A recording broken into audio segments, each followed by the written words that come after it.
Experts think they've finally figured out why more than 20 severed feet have been found on the beaches of the Salish Sea near Vancouver and Seattle since 2007. The beaches that surround the Salish Sea between Western Canada and Washington State are natural beauties.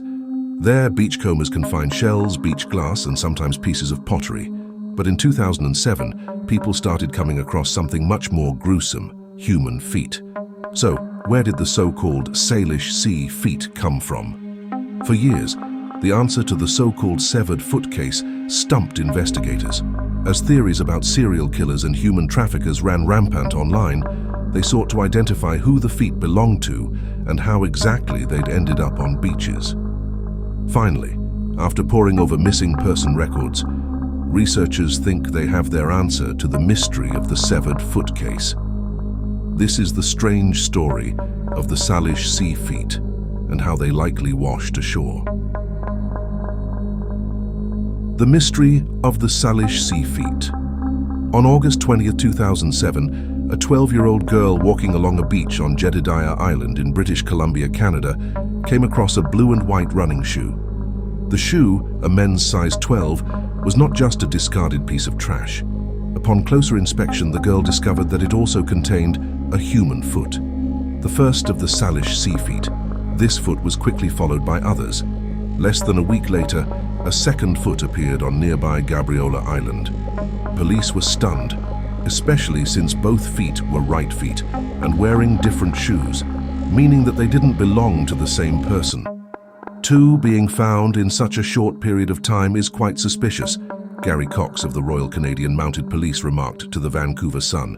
Finding one foot is like 1,000,000 to 1 odds, but to find two is crazy. I've heard of dancers with 2 left feet, but come on. Since then, more than 20 feet have been found around the Salish Sea, both in British Columbia and further south in the Puget Sound near Seattle.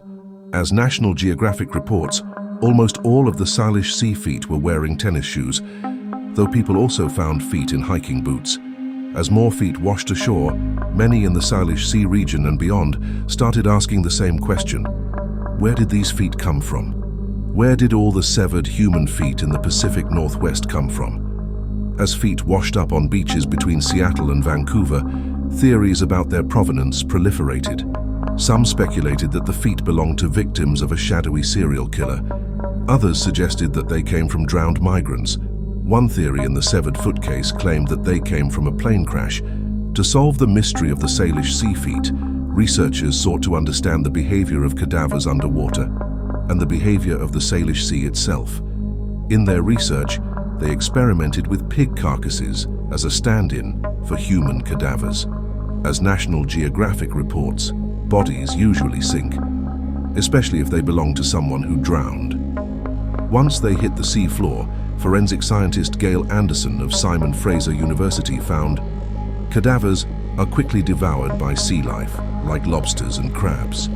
Arthropods will skeletonize and disarticulate a body quite quickly, depending on oceanic conditions, Anderson told Vox. This means that feet are quickly separated from the rest of the body. From there, oceanography professor Parker McCready of the University of Washington found that the Salish Sea provides the perfect conditions to push the disarticulated feet toward shore. Researchers also found that tennis shoes played a role in the mystery of the Salish Sea feet.